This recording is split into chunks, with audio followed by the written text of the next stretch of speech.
예, 오늘은 야고보서 1장 13절부터 18절까지를 살펴보고자 합니다.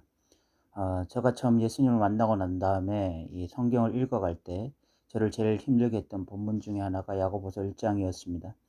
이 2절부터 12절까지는 시험이 유익이 된다고 했다가 이 13절부터는 하나님은 시험하지 않는다고 하시고 시험은 자기 욕심 때문이라고 하니까 이 한 본문에 논리적 모순이 있다는 생각이 들어서 굉장히 힘들어하면서 이 본문을 읽었던 것이 이 본문을 지금 다시 보면서 기억이 납니다. 그때 저의 나이가 굉장히 어렸고 또 이것을 해결해 줄 대안을 찾지 못해서 굉장히 답답했었습니다. 그런데 지금은 분명하게 알고 있습니다. 2절부터 12절까지 말하는 시험은 우리의 신앙 성숙을 위해서 주어진 시험을 말하는 것이고 이 13절부터 15절까지는 내 욕심으로 생긴 시험을 의미하는 것입니다. 이를 다시 설명하면 2절부터 12절까지는 상황은 이 땅의 것이지만 원인자는 하나님이시라고 말을 할 수가 있고 13절부터 15절까지는 상황은 이 땅의 것인데 원인자는 바로 나 자신, 죄, 사탄, 그것이 바로 이 원인자라는 것을 알 수 있게 해줍니다. 13절을 한번 읽어보겠습니다. 사람이 시험을 받을 때 내가 하나님께 시험을 받는다 하지 말지니 하나님은 악에게 시험을 받지도 아니하시고 친히 아무도 시험하지 아니하시느라 라고 말씀하고 있습니다. 여기서 말하는 시험이라는 것은 악한 시험을 말하는 것입니다. 즉 목적이 사람을 성숙시키기 위한 시험이 아니라 사람을 넘어뜨리기 위한 시험입니다. 이 에덴 동산의 뱀이 이 하와를 찾아왔을 때 뱀의 목적은 하나였습니다. 그것은 하와가 완전히 타락하여 하나님과의 관계가 단절되고 하나님과 원수 관계로 살게 만드는 것이었습니다. 이 한마디로 하와의 파멸을 위해서 하와를 시험했던 것입니다. 지금 시험은 그런 시험입니다. 이런 악한 시험은 하나님이 주시는 시험이 아닙니다. 우리는 이것에 대해서 혼돈하지 말아야 합니다. 어떤 사람들은 왜 하나님이 선악과를 두어서 사람을 유혹했냐고 말을 합니다. 선악과를 에덴 동산에 두지만 않았어도 아담과 하와가 선악과를 따먹지 않았을 것이라고 말하면서 그렇게 말하는 것이죠. 그런데 하나님이 이 선악과를 에덴 동산에 두신 이유는 아담과 하와를 유혹하기 위한 수단으로 둔 것이 아니라 하나님의 왕되심을 위한 수단으로 두었습니다. 이 선악과는 에덴 동산의 실소유자가 아담과 하와가 아니라 하나님임을 온전하게 드러내는 수단이었습니다. 유혹은 하나님이 아니라 뱀이 한 것입니다. 이것은 마치 이와 같습니다. 횡단보도를 만들었는데 횡단보도는 차로부터 사람들을 안전하게 보호하기 위한 목적으로 만든 것입니다. 그런데 횡단보도를 한 사람이 왜 횡단보도를 만들어서 결국 나로 하여금 무단횡단을 하게 만들었냐고, 왜 나를 유혹했냐고 말하는 것과 같습니다. 그런데 우리는 하나님 앞에 이렇게 얼토당토하게 하나님께 항변할 때가 많아요. 이 하나님이 우리에게 주신 시험이 아니라 단지 인간들의 욕심과 인간들의 악함이 만들어낸 시험인데 그 원인을 하나님께 돌리고 하나님께 원망불평할 때가 있다는 것입니다. 이번 코로나 바이러스도 마찬가지죠. 코로나 바이러스는 인간들의 탐심이 만들어낸 결과물 아닙니까? 이런 사람들을 해하는 바이러스가 생긴 것은 인간들의 어떤 그 물질적 탐심으로부터 시작된 바이러스예요. 그런데 이 코로나에 걸린 인간들이 왜 하나님이 이런 어려움을 인류에게 주셨냐고 항변을 한다면 이것은 하나님 앞에서 적반하장입니다. 그래서 진짜 믿음의 사람들은 어떤 시련이 오고 어떤 어려움이 왔을 때에 과연 이 시험이 나로부터 시작된 것인지 아니면 하나님으로부터 시작된 것인지를 파악할 수 있어야 합니다. 그것이 파악되어야 그것을 해결하는 방식이 달라지고 우리의 신앙 태도도 달라지는 것입니다. 그런데 사람들이 자주 이 부분에 실패하는 것입니다. 그래서 이 어려움이 찾아오면 무조건 이 하나님으로부터 왔다라고 생각하면서 나는 지금 하나님께 시험을 받고 있다라고 말을 하는 거야. 그런데 야고보서가 오늘 13절에 그런 어떤 우리의 잘못으로부터 나로부터 시작된 어려움에 대해서 하나님께 지금 시험 받고 있다 이렇게 말하지 말라는 것입니다. 왜냐하면 악의 원인자가 하나님이 아니기 때문에 그런 것입니다. 다시 말해서 하나님은 절대로 인간을 파멸의 길로 인도하시는 그런 분이 아니시기 때문에 그런 것이죠. 그리고 야고보는 이런 시험은 인간 욕심 때문에 시작되었다고 말을 합니다. 14절을 읽어보겠습니다. 오직 각 사람이 시험을 받는 것은 자기 욕심에 끌려 미혹됨이니 라고 말씀하고 있습니다.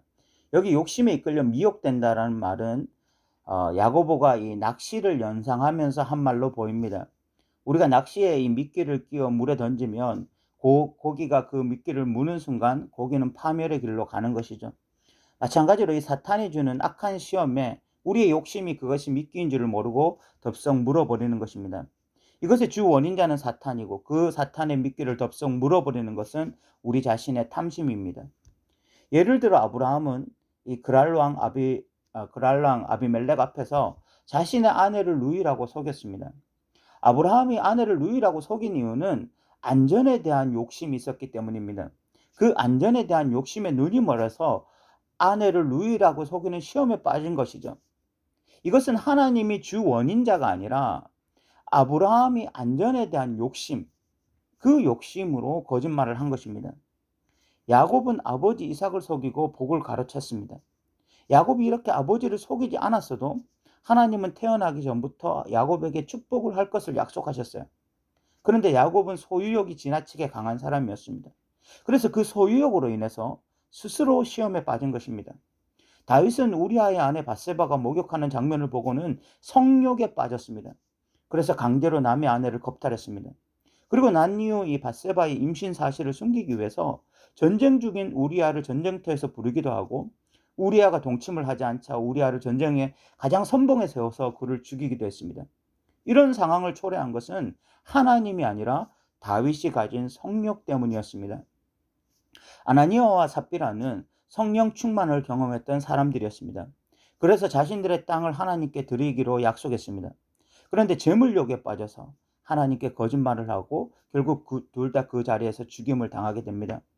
아나니아와 삽비라가 하나님 앞에 거짓말을 한 것은 하나님이 만들어낸 것이 아니라 그들 스스로 물욕에 빠졌기 때문에 그런 것이죠. 이런 시험들은 모두 하나님으로부터 온 것이 아니라 사람 스스로가 만들어낸 시험입니다. 사람들은 안정욕, 소유욕, 성욕, 물욕과 같은 온갖 욕심으로 인해서 스스로 시험을 만들어냅니다.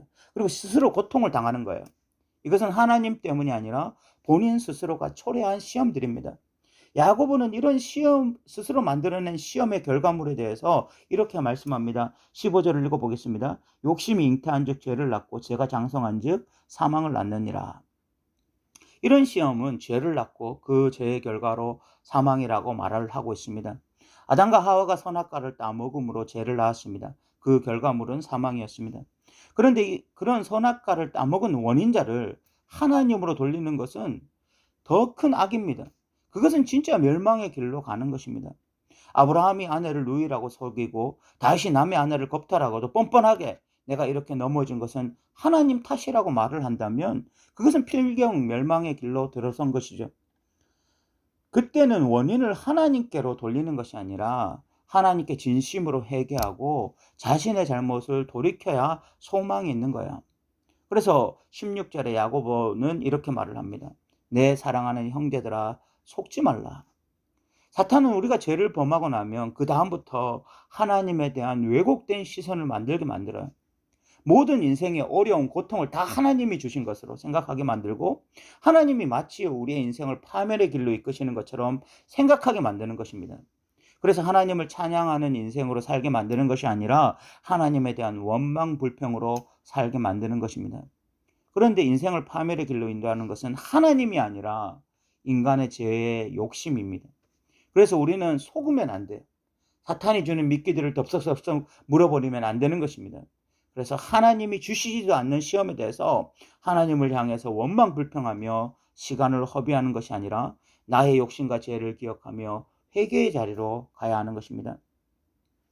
17절부터 18절까지는 하나님에 대한 우리의 삐뚤어진 시각을 다시 교정시켜줍니다. 17절을 읽어보겠습니다. 온갖 좋은 은사와 온전한 선물이 다 위로부터 빛들의 아버지께로부터 내려오나니 그는 변함도 없으시고 회전하는 그림자로도 없으시니라 라고 말씀하고 있습니다. 온갖 좋은 은사와 선물이 하나님 아버지로부터 온다고 말씀합니다. 다시 말해서 하나님은 우리에게 궁극적으로 좋은 것을 주시기 원하시는 분이시지 인간을 파멸의 길로 인도하시는 분이 아니라는 것입니다. 그리고 그런 하나님은 변함도 없고 회전하는 그림자도 없다고 말씀하십니다. 여기서 회전하는 그림자라는 것은 이 천상 전체를 연상하며 한 말로 보이는데, 천체가 급격하게 변하지 않고 언제나 일관된 궤도를 지키듯이 하나님도 그러하시다는 것입니다. 다시 말해서 하나님은 언제나 인간들에게 신실하시고 선하신 하나님이시라는 것입니다. 그리고 그 하나님의 일관됨은 우리를 향한 선한 역사로 나타납니다. 18절을 읽어보겠습니다. 그가 그 피조물 중에 우리로 한 첫 열매를 되게 하시려고 자기의 뜻을 따라 진리의 말씀으로 우리를 낳으셨다라고 말씀하고 있습니다. 하나님은 우리 인생을 이 파멸로 이끄시는 분이 아니라 신앙 열매를 맺게 하시는 분이라는 것을 말씀하고 있습니다. 그래서 우리에게 진리의 말씀을 주시고 끊임없이 우리를 변화시키는 분이 바로 하나님이십니다. 특별히 하나님은 우리가 진리의 말씀에 사로잡혀 인간의 욕심으로 살지 않기를 원하시는 분이십니다. 그래서 우리가 이런 쓸데없는 시험에 빠져서 인생을 파멸의 길로 가지 않기를 소망하시는 분이 하나님이세요. 그래서 진리로 우리를 낳으시는 분이다라고 말씀하고 있습니다. 그러므로 하나님이 하시지도 않은 일, 우리의 욕심으로 인해서 생긴 어려움에 대해서도 하나님께 원망불평으로 나아가는 이 배은망덕한 인간들이 되지 않기를 소망합니다. 이제 말씀을 좀 정리하고 마치겠습니다. 오늘 본문 말씀은 시험에 대한 이야기죠.